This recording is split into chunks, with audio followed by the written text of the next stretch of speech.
Alright, the mighty Mosin and Gaunt build that I've been working on. Yeah. I like it. I do. For all you, no bullets. Everything's good to go. Nothing there. Video purposes. But, other than that speaking, let's give it a rundown. We have an NC Star off of Amazon for like 14 bucks, muzzle brake.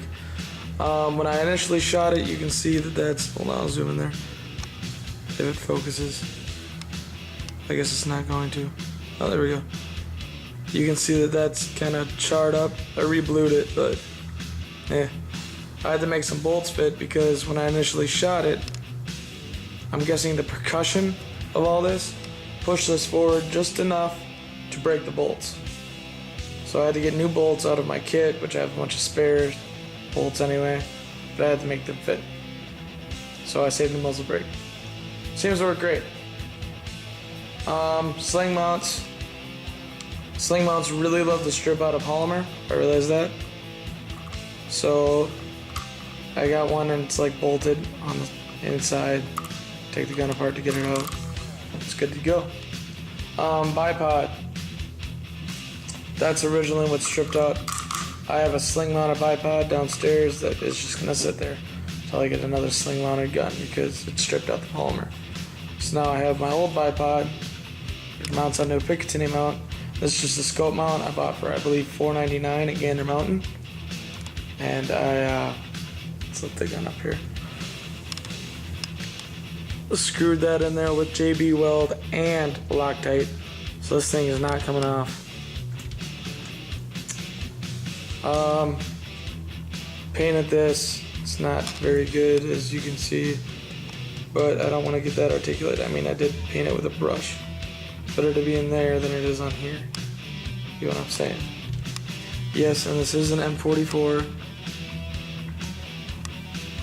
made, if it focuses, in Russia.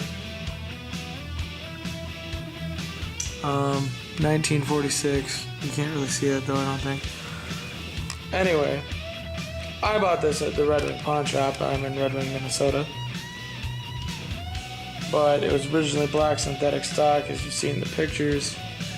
And the reason it was so cheap is because, let me sit down here, is because the scope mount is ATI.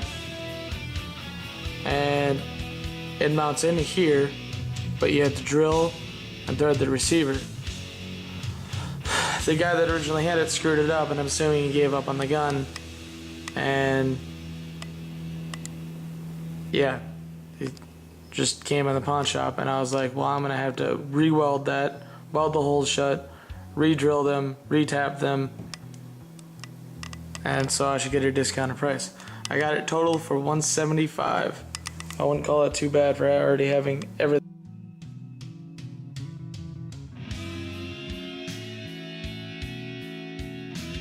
on it.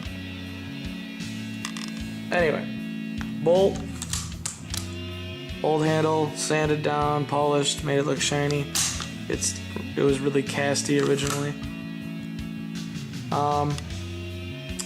Put my emblem on here, Junior. By the way, this is an ATI polymer stock. It's usually black.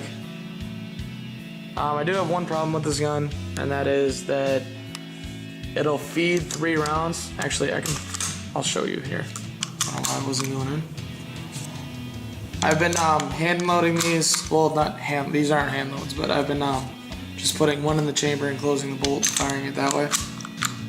Once, I think it's better for practice. 2, I just think it's all around better. Alright, so that's 5 shots, and I'll show you what it does here. I'm going to close the bolt.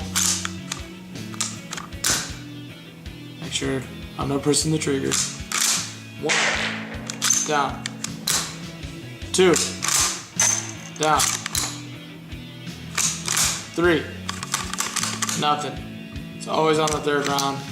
The other 2 stay down there, and I have to get them out by, so sticky. Just poking them down through. If you guys can give me any advice on how to fix that, I would love it. Apparently there's this little lever down here to stop rim cartridges from binding up, but I don't really know how to solve that, so if you guys could give me advice, that'd be great. Other than that, that is my Mosin build. I put an Allen Company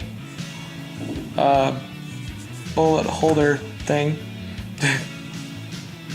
and that's basically it. There's really nothing more. This is just a cheap Tasco scope here, came with the gun, and that's my rundown on my Mosin. I really enjoy it. It's really accurate, more accurate than I thought it would be. Let me know what you guys think, and I'll do some more reviews.